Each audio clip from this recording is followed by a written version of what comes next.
আসসালামু আলাইকুম প্রিয় ভিউয়ার, ইফতেখার আহমেদ রতন। আমি সুদীর্ঘ 20 থেকে 22 বছর স্পিরিচুয়াল সায়েন্স, সুফিজম, ফিলসফি এগুলো স্টাডি করেছি, বিশেষ করে মুসলিম ফিলসফি। তো এই পুঞ্জীবিত জ্ঞান থেকে, অর্জিত জ্ঞান থেকে চেষ্টা করব আপনাদেরকে কিছু দেওয়ার জন্য। এটা আমি মনে করি actually it's my right and it's my responsibility to share my knowledge with you.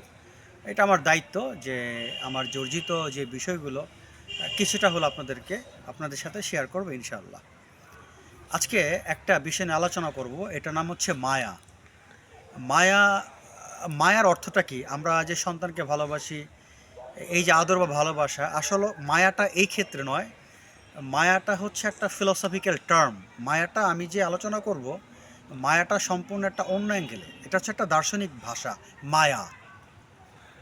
এখন মায়াটা কি? মায়া নিয়ে একটু ডেফিনেশনটা দেওয়ার চেষ্টা করব। মায়া হচ্ছে আমরা যতক্ষণ পর্যন্ত স্রষ্টাকে ভুলে থাকি এবং স্রষ্টাকে বাদ দিয়ে কোনো কাজ করি, সেটাই মায়া।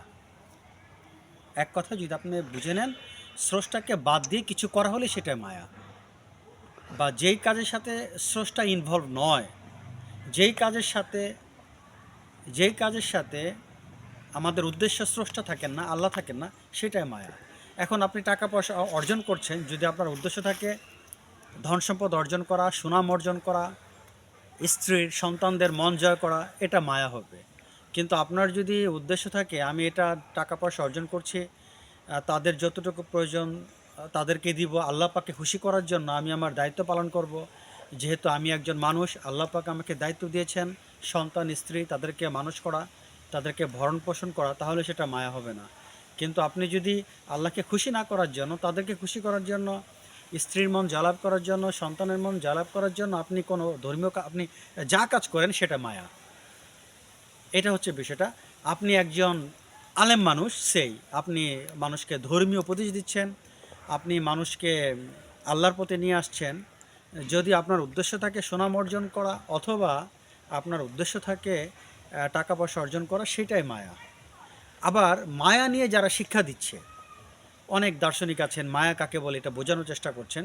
তারাও যদি মায়া নিয়ে মানুষকে শেখানোর চেষ্টা করেন, তাদেরও যদি উদ্দেশ্য থাকে টাকা পয়সা অর্জন করা, তাহলে সেটাও মায়া। তাহলে মায়া বিষয়টা কি হলো বুঝতে পারলাম। যেই কাজে বা যে ক্ষেত্রে আল্লাহ পাককে উদ্দেশ্য করা হয় না, সেটাই মায়া। এখন আমরা কিছু কিছু কাজ করে থাকি যেখানে আল্লাহ পাকের উদ্দেশ্য করা হয় না, কিন্তু তারপরও করা যায়। যেমন আপনি এই টয়লেটে যাচ্ছেন, তারও কিন্তু একটা সুন্নতি সিস্টেম আছে। আপনি টয়লেট থেকে বের হচ্ছেন, তারও একটা সুন্নতি সিস্টেম আছে। এটা কিন্তু আপনি ফলো করছেন, এটা আবার মায়া হবে না। আমরা কিন্তু প্রতিটা কাজই যখন আপনার ইসলামের কিন্তু প্রতিটা কাজই একটা সিস্টেম আছে। আপনি যখন ইসলামকে অ্যাপ্লাই করবেন, আপনি যখন ধর্মকে অ্যাপ্লাই করে যখন কাজটা করবেন, তখন মায়া হবে না। কিন্তু যখন আপনি ধর্মকে অনুসরণ না করে আপনি কাজটা করলেন, ভাত খাচ্ছেন, তারও একটা নিয়ম আছে, ভাত খাওয়া শেষ তারও নিয়ম আছে। আপনি যদি ওই সিস্টেমেটিক ওয়ে, আমাদের যে ইসলামিক যে সিস্টেমটা, এই সিস্টেমেটিক ওয়েতে যখন আপনি কাজ করবেন, সেটা মায়া হবে না। যখন আপনি সিস্টেমেটিকের বাইরে কাজ করবেন, সেটা মায়া হয়ে যাবে। এখন আমি একটা মায়ান একটা উদাহরণ দিচ্ছি আপনারা। আমি একটা গল্প বলছি, আপনারা বুঝতে পারবেন। একজন সাধক, যিনি সাধক, এবং তিনি আরেকজন সাধকের কাছে বহুত অনেক জ্ঞান অর্জন করেছিলেন। তো এখন ওই সাধক বড় সাধকের কাছে জানতে চাচ্ছেন যে জনাব, মায়া কি? তখন ওই বড় সাধক তাকে বললেন, ঠিক আছে, তুমি একটা কাজ করো, অমুক গ্রামে যাও। হ্যাঁ, অমুক গ্রামে যেয়ে আমার জন্য এক গ্লাস পানি নিয়ে আসো, আমার পানি পিপাসা পেয়েছে। তো এই বলে তিনি তার ভক্তকে পাঠিয়ে দিলেন, ওই সাধুকে পাঠিয়ে দিলেন। সাধু ঠিক ওই গ্রামে যায়, যাওয়ার পর একটা বাড়িতে যায়, যাওয়ার পরে সে বাড়িতে বলে, আপনারা কেউ আছেন? একটা সুন্দরী মেয়ে বের হয়। তো ওই সুন্দরী মেয়েকে দেখে এই সাধু তার সব কিছু ভুলে যায়। তার যে গরু পানি আনতে বলেছিল সেটাও ভুলে যায়, সব কিছু ভুলে যায়। সে তার প্রেমে পড়ে যায়। সে তারপর তার বাবাকে বলে, আমি এই মেয়েকে বিয়ে করতে চাই। পরে রাজি হয়, বিয়ে হয়, সংসার ধর্ম পালন করে, সন্তান সন্ততি হয়। এক সময় ওই গ্রামে বিশাল বন্যা হয়। তখন ওই সাধু তার দুই ছেলেকে কাঁধে নিয়ে এবং স্ত্রীকে সাথে নিয়ে ভাসতে ভাসতে ভাসতে অনেক দূর আসেন। তারা ক্লান্ত হয়ে যান। পরে ওই আম, সাধু ক্লান্ত হয়ে ঘুমিয়ে পড়েন। তখন তাকে সেই গুরু, তার যে গুরু ছিলেন তাকে তার শরীরে একটু, ধাক্কা দেন, বলে কি ব্যাপার। তখন সে জেগে উঠে, পরে বলে কি ব্যাপার, আমি তো তোমাকে পানি আনতে বলেছিলাম, সে পানি আনোনি। পরে বলো হ্যাঁ গুরু, আমি তো আসলে আপনি পানি আনতে বলেছিলেন, কিন্তু আমার জীবনে এতগুলো সময় কেটে গিয়েছে। তখন ওই গুরু বললেন, তুমি না আমার কাছে মায়া সম্পর্কে জানতে চেয়েছিলে, এতদিন তুমি যেটা করেছো এই সম্পূর্ণটাই মায়া। এবার বুঝে নেন, আপনি আমি সবাই কিন্তু মায়ার জালে আবদ্ধ। তার মানে আমরা আল্লাহকে, সব কাজ আল্লাহকে উদ্দেশ্য না করে যখন অন্য উদ্দেশ্যে কাজ করবো সেটাই মায়া। একটা মজার বিষয়, এই মায়াটা কিন্তু, এই যে এটা এমন একটা একটা এমন একটা অ্যাট্রাকশন, এমন একটা আকর্ষণ, এমন একটা চুম্বকের মতো আকর্ষণ, যেটা সারা পৃথিবীকে বেষ্টন করে আছে। যার কারণে আজকে কিন্তু সিভিলাইজেশনের অগ্রগতি হচ্ছে, সায়েন্সের অগ্রগতি হচ্ছে, জ্ঞানের সকল শাখা বের হচ্ছে, অনলি ফর মায়া, মায়ার কারণে। কারণ মায়ার থাকার কারণে কিন্তু আজকে সভ্যতার বিকাশ হচ্ছে, এই মায়ের কারণে। কারণ মায়াটা হচ্ছে এমন জিনিস যেটা যেটা মানুষকে ঈশ্বর থেকে দূরে রাখে, আল্লাহ থেকে দূরে রাখে, এটাকে মায়া বলে। সারা পৃথিবী সবাই কিন্তু মায়ের মধ্যে আবদ্ধ, সবাই মায়ার মধ্যে আবদ্ধ আছে।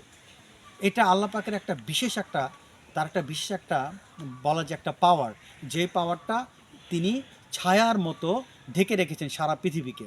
যদি মায়ার এই জিনিসটাকে উঠায় ফেলা হতো, আল্লাহ যদি চাইতেন যে আমি মায়াটা উঠিয়ে ফেলবো, এই তাৎক্ষণিকভাবে সারা পৃথিবীর মানুষ তাদের সমস্ত কার্যকলাপ ভুলে আল্লাহকে স্মরণ করার জন্য পাগল হয়ে যেতেন, আর এই সভ্যতা তখন তৈরি হতো না। তিনি, তার কাজের রহস্য তিনিই ভালো জানেন। তিনি যাকে ইচ্ছা, লক্ষ থেকে হাজার থেকে একজনকে, যাকে ইচ্ছা তাকে তিনি এই মায়ার জাল থেকে মুক্ত করেন। একমাত্র তিনি আল্লাহ পাকের সৌভাগ্য অর্জন করেন। মানুষ যখন মায়ার জাল থেকে মুক্ত হয়, তখন সে আত্মপুলিত অর্জন করে, আল্লাহ পাকের নৈকট্য অর্জন করে। আর এই জিনিসটা মানুষ ইচ্ছা করলে হবে না, আল্লাহ পাকের একটা, আল্লাহ পাক যাকে চান, সোজা কথায়, এছাড়া কিন্তু এটা অসম্ভব। এবং সকল ধর্মই কিন্তু এটা স্বীকার করে, কারণ তিনি যাকে চান তাকে তিনি হেদায়েত দান করেন। তার মানে এই মায়ারটা ইচ্ছা করলে উঠবে না, তিনি যাকে পছন্দ করেন তার উপর থেকে তিনি মায়ার জাল উঠিয়ে ফেলেন। সে তখন দুনিয়ার সব কিছু ভুলে যায় এবং সে আল্লাহ পাকের স্মরণে তার জীবনকে অতিবাহিত করে। একটা এক্সাম্পল বলে আমি ভিডিও শেষ করবো, আপনারা খেয়াল করেন ভালো করে। আপনারা জানেন সাহাবারা, মহানবী সাল্লাল্লাহু সাল্লামের সাহাবারা কিন্তু তাদের মধ্যে মায়া ছিল না, নবী রাসূলদের মধ্যে মায়া ছিল না। যার কারণে আপনারা সবাই ভালো করে জানেন, মহানবী সাল্লাল্লাহু সাল্লাম যখন যুদ্ধে যান, তখন কিন্তু এক সাহাবী বলেছিলেন, হিয়া রাসূলুল্লাহ, আপনার গায়ে যেন তীর না লাগে, আমার বাচ্চাকে নিয়ে যান, যদি আপনাকে কেউ আঘাত করতে চায় আমার সন্তান দিয়ে আপনি ঠেকাবেন। তাহলে দেখা যায় মহানবী সাল্লাল্লাহু সাল্লামকে তারা তাদের সন্তানদের চাইতে বেশি ভালোবেসেছিলেন। এটা তখনই সম্ভব হয়েছিল, ওই সাহাবীর উপরে কোনো প্রকার মায়া ছিল না। মায়া না থাকার কারণে সাহাবীদের কাছে নিজের জীবনটাও, নিজের জীবনের চাইতে তারা রসুল্লাহ সাল্লাহ সাল্লামকে বেশি ভালোবাসতেন, শুধুমাত্র মায়া না থাকার কারণে। আর মহানবী সাল্লাহ সাল্লাম এই দুনিয়াতে এসেছিলেন মানুষকে মায়া মুক্ত করার জন্য। আজ এই পর্যন্ত, সবাই ভালো থাকেন, আল্লাহ হাফেজ, আসসালামু আলাইকুম।